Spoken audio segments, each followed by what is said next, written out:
자, 이제 하나님 말씀은 잠깐 전하도록 하겠습니다. 그린 다음에 성찬을 받도록 하겠어요.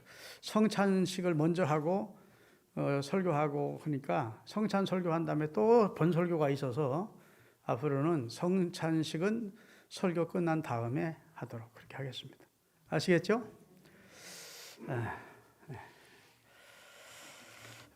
미국의 유명한 가수가 미국 대재벌의 결혼식에 축가를 불러달라는 초청을 받고 그리하겠다고 수락을 했습니다. 수락을 하면서 결혼식 잔치가 끝나면 아주 잘 차려진 연회가 열리는데 그 연회에 참석하게 시간이 있으면 그 연회에 참석하겠다고 하는 회신을 보내달라는 연락을 받았습니다. 그래서 그 유명한 가수가 초청에 수락해서 결혼식 잔치에 가서 축가를 불러주기로 하고 당일날 가서 감동적인 축가를 불렀습니다. 그리고 이제 결혼 예식이 마쳐졌어요. 그리고 연회장으로 가려고 했더니 지배인이 입구에서 막는 겁니다. 명단이 없다는 겁니다.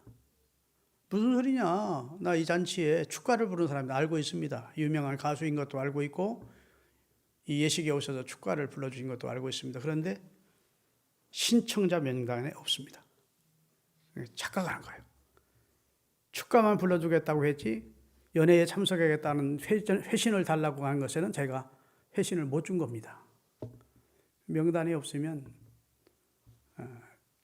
들어가지 못합니다. 그리고 밑에 직원들에게 주차장까지 잘 안내하시라고. 그래서 자기 차로 돌아와서 집으로 돌아오면서 기분은 상당히 상했지만 나이 같은 유명 가수를 또 축가까지 잘 불러주었는데 이거 밥 한 끼 주면 뭘가 어때서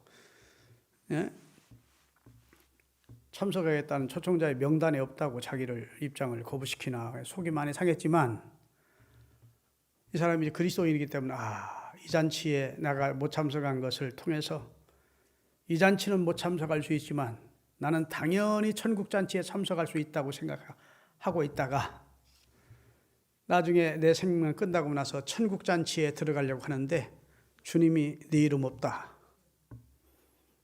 너는 이 잔치에 들어올 수 없다. 그렇게 거절되지였다면 어떻게 되겠는가?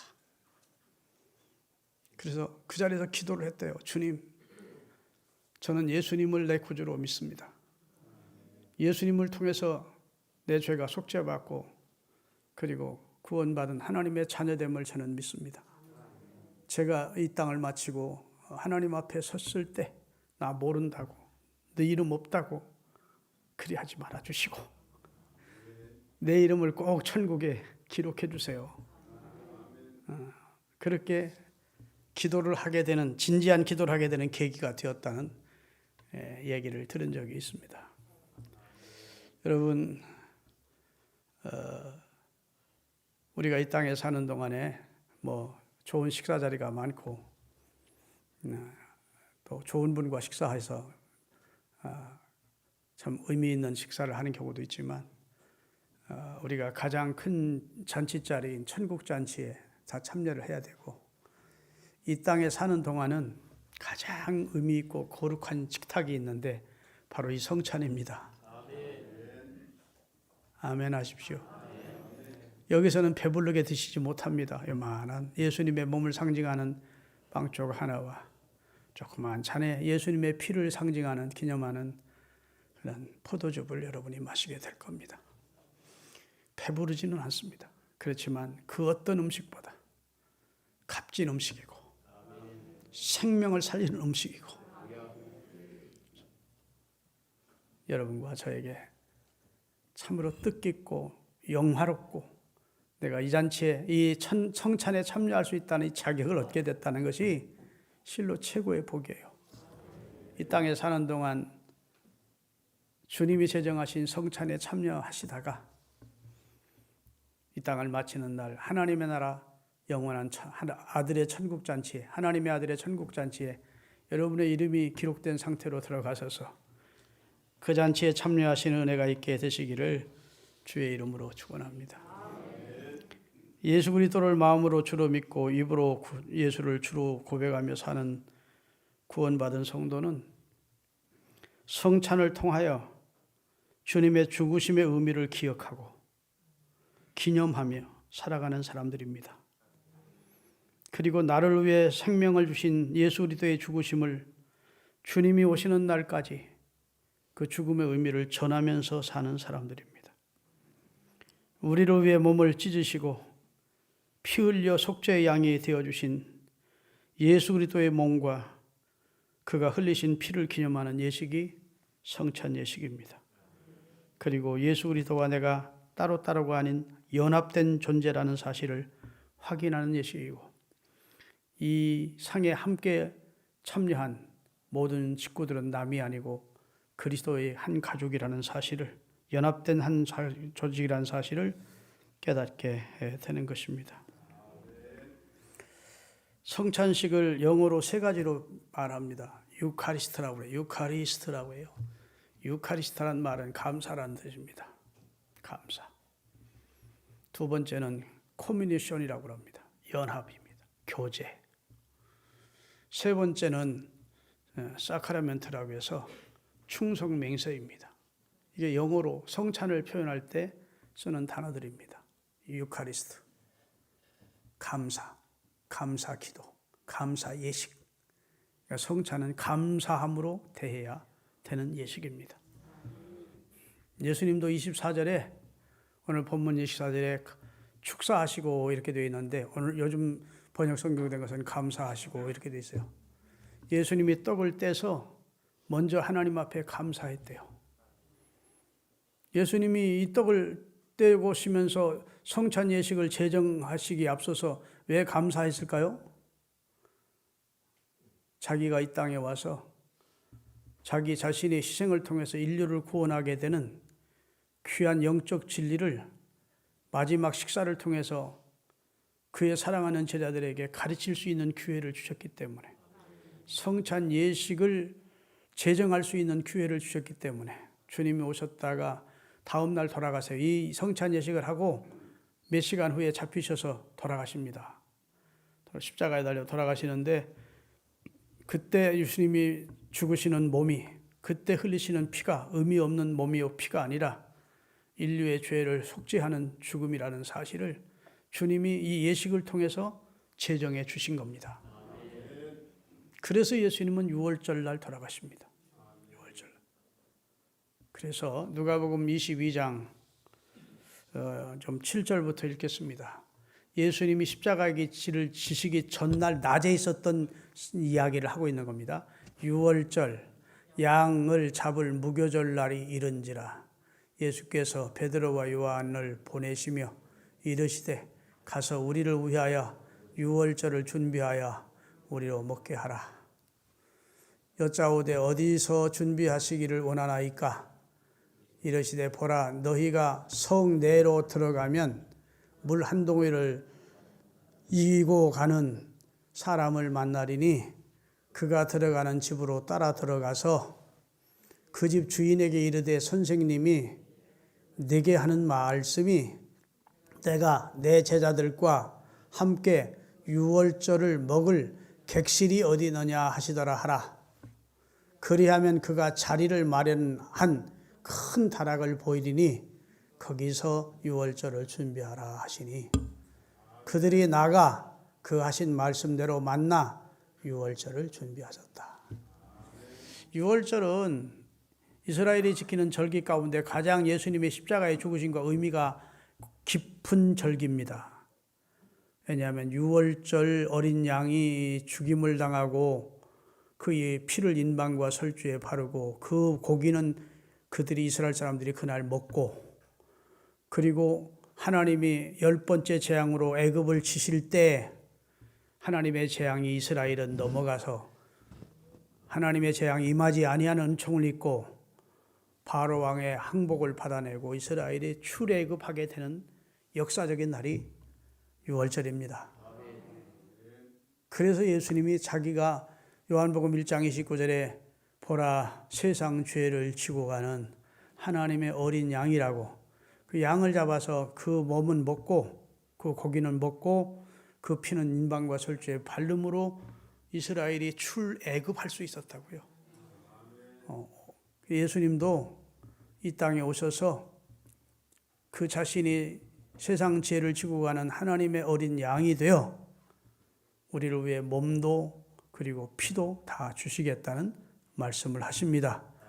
그리고 그때 맺은 옛날 출애굽을 통해 맺은 언약은 옛 언약이고 그 다음에 이렇게 맺은 언약은 그리스도를 통해 맺은 새 언약을 너희에게 준다. 그래서 새 언약을 우리에게 주신 것이지요. 할렐루야. 그래서 성찬에 참여하는 사람들의 첫 번째는 유카리스트 감사하는 마음이 있어야 됩니다. 여러분, 감사라는 말은 영어로 땡큐라고 합니다. 땡큐. 생각한다는 것도 띵크라고 합니다. 어원이 같습니다. 생각해보면 감사할 일이 생기는 겁니다. 특별히 주님의 은혜를 생각하는 사람은 감사하지 않을 수 없습니다. 그래서 땡큐라는 말과 띵크라는 말이 같은 어원에서 출발하는 거예요. 생각을 안 하니까 부모님께도 감사하지 않고 하나님께도 감사함이 없는 것이지 생각해보면 감사할 사람들이 많거든요. 죄 없으신 그분이 죄 있는 인류를 구원해 주시기 위하여 친히 육체를 입으시고 시간과 공간의 제약을 받으시며 멸시와 천대를 받으시다가 오전 9시에 십자가에 달리셔서 오후 3시까지 6시간 동안을 물과 피를 다 쏟아내는 필설로 형언할 수 없는 고통을 우리를 위해 감당해 주신 겁니다. 할렐루야. 너무 고마운 일 아닙니까? 우리가 예수님의 살을 기념하는 떡을 태하면서 이 몸을 우리를 위해 주셨구나. 이 모진 고통을 감내하시면서 우리를 위해서 십자가에 달려 죽으셨구나. 찬을 대할 때 그때 주님이 흘리신 보혈을 그의 죄로 죽은 것이 아니고 우리를 위해 속죄의 피를 흘려주셨구나. 이러면서 우리가 감사하는 마음으로 성찬에 참여해야 된다고요. 감사하는 마음. 하나님의 은혜를 생각해보고 주님의 은총을 기억하면서 think, 생각해보고 기억하며 thank you, 감사하는 은혜가 있기를 바라고요. 두 번째 커뮤니케이션이라고 하는데 이것은 교제입니다. 교제, 교통, 연합 그런 뜻이에요. 여러분, 우리가 예수님의 살과 예수님의 피를 기념하는 이 성찬을 참여하면서 예수님과 내가 따로따로가 아니고 연합됐다는 것을 확인하는 의식이 성찬식입니다. 그리스도가 내 안에 내가 그리스도 안에 있다는 신학적이고 영적인 원리를 확인하는 이 의식이 성찬식이에요. 자, 머리와 몸과 팔과 이렇게 다 연합되어 있습니다. 연합되어 있으면 이게 혈액순환이 되면서 이게 서로 교통하게 되어 있습니다. 생각도 서로. 여기서 명령하면 손이 따라가게 되어 있고, 따르게 되어 있고, 이게 이제 연합이죠. 연합은 서로 교감이 있게 되어 있다고요. 여러분, 예수 그리스도를 주로 믿으면서도 우리가 주와 내가 연합됐다는 사실을 까마득히 잊어버리고 살다가도 성찬을 통해서 나와 주님은 연합된 존재지, 하나지 하는 것을 다시 한번 기억해야 되는 겁니다. 나는 포도나무여 너희는 내게 붙은 가지다. 연합입니다. 할렐루야. 나는 교회의 머리고 너희는 지체다. 연합입니다. 이제는 그리스도께서 십자가에 달려 죽으시고 나서 그를 통해 용서받고 구원받은 사람은 주님과 하나라는 겁니다. 내가 주 안에 주가 내 안에 계심을 우리가 인정하고 고백하고 사는 사람들입니다. 그러면 주님은 나를 뭘로 교통하시기를 원합니까? 말씀을 주십니다. 성경을. 나는 주님과 어떤 교통을 합니까? 기도로 교통하는 겁니다. 하나님은 말씀을 주시는 분, 나는 기도를 통해서 하나님과 교감하는 존재입니다. 그런데 한 주 내내 살면서 예수를 일평생 믿었다는 사람들이 성경 한 줄도 알리고 하나님과 교감이 없는 겁니다. 진지한 기도를 안 해. 하나님과 교감, 연합된 존재라는 것을 스스로 인정하지 않고 사는 것입니다. 수시로 하나님의 말씀을 읽으면서 하나님과 영적 교통을 하십시오. 여러분의 사정을 진지하게 하나님께 아뢰면서 영적 교통을 하십시오. 하나님의 도우심을 경험하게 될 겁니다. 하나님이 역사하셔서 그렇게 태산처럼 어렵게 했던 문제도 그냥 태산이 겨같이 불려가듯이 다 날아가 버리고 내 문제가 해결되는 축복을 하나님이 주신다고요. 하나님과 교통을 안 하고 인간적인 방법으로만 하면 안 되는 거예요. 자꾸 꼬여. 기도하고 곧 말씀 읽고 기도하고 주님과 교감이 있는 연합된 존재들이 되시기를 바랍니다. 세 번째로 사크라멘트라고 그러는데 이 성찬을, 그 말은 충성맹세입니다. 옛날 로마 군인들이나 장교들이나 그 다음에 고관들이 다 황제 앞에 충성맹세를 했습니다. 여러분, 황제 중에 황제, 왕 중에 왕이 누굽니까? 예수 그리스도입니다. 할렐루야. 예수 그리스도가 왕 중에 왕이에요. 그분이 얼마나 고마운지 그분이 날 구원하려고 생명을 주셨어요.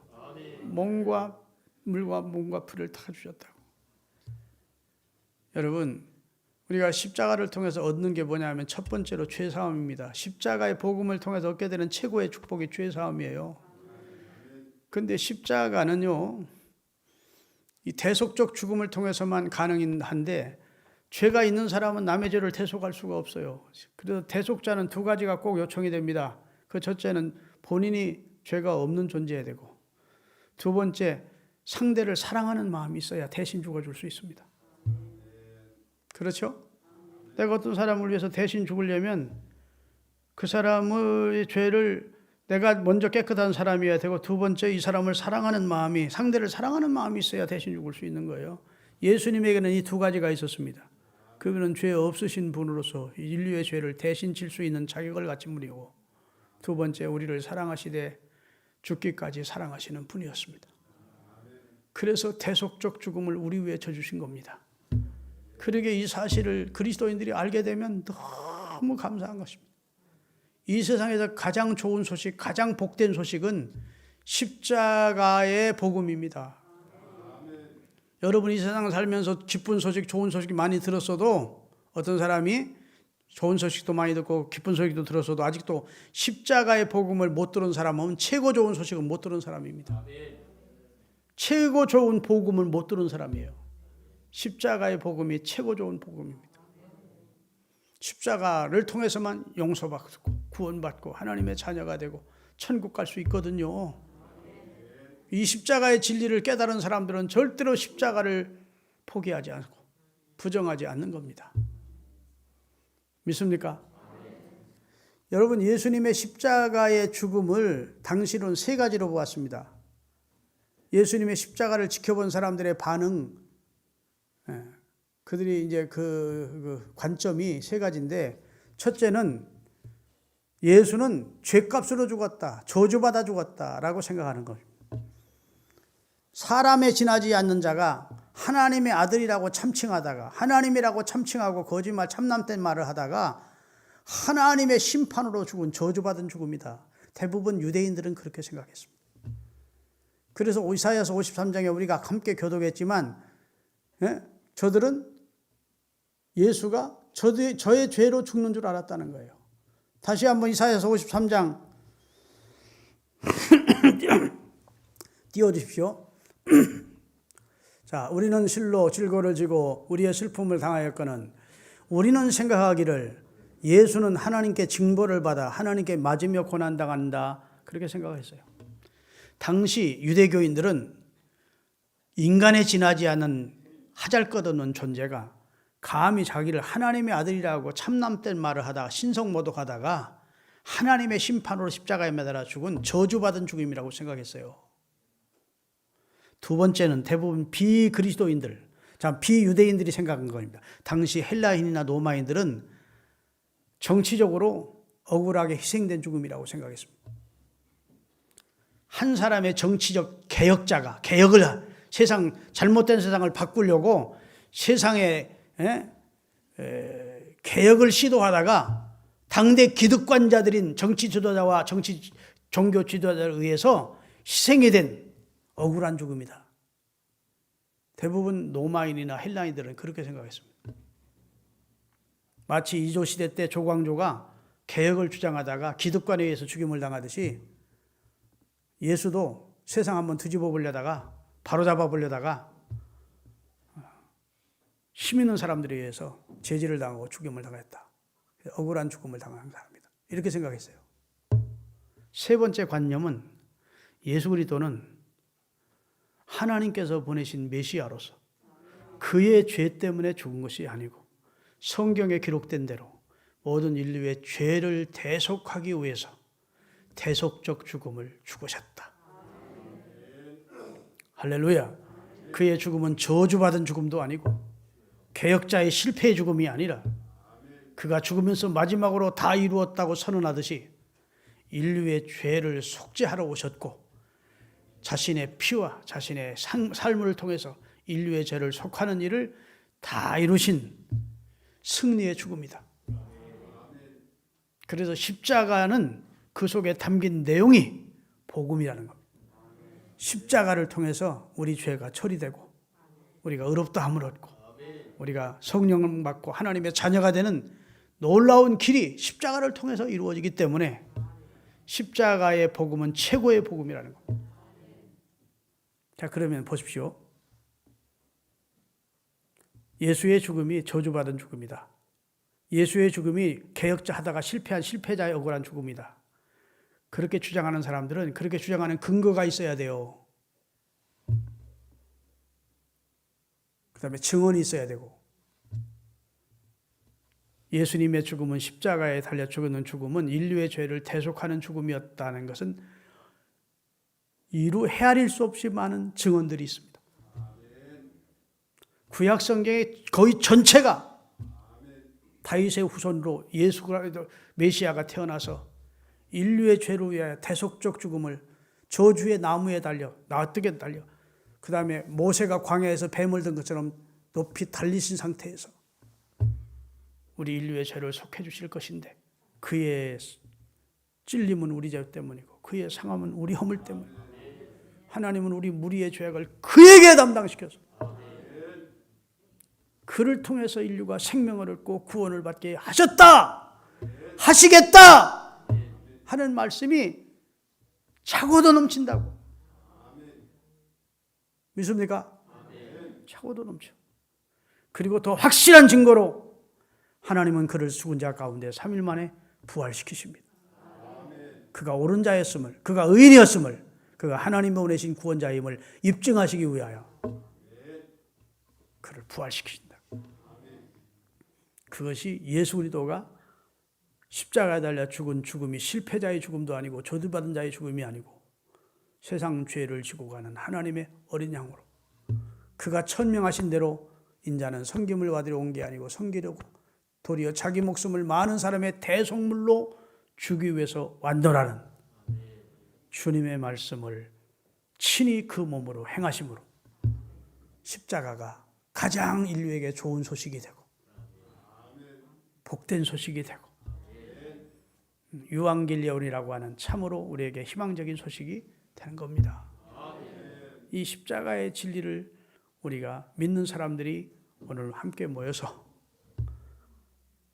십자가를 지시기 전날 주님이 제정하신 자신의 몸과 자신의 흘리신 피의 의미가 무엇인지를 우리에게 가르쳐 준 대로 우리가 이 자리에 참석해서 주님의 살과 피를 대하게 하심을 감사하십시다. 사도행전 13장 읽고 마치겠어요. 사도행전 13장 29절 30절입니다. 자, 성경에 그를 가르쳐 기록한 말씀을 다 십자가에 달려 죽은 것은 아까 얘기했는데 증거가 차고도 넘친다고요.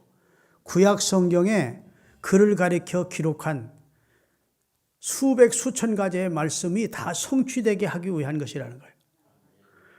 그리고 나서 나무에서 내려다가 무덤에 두었으나 누가?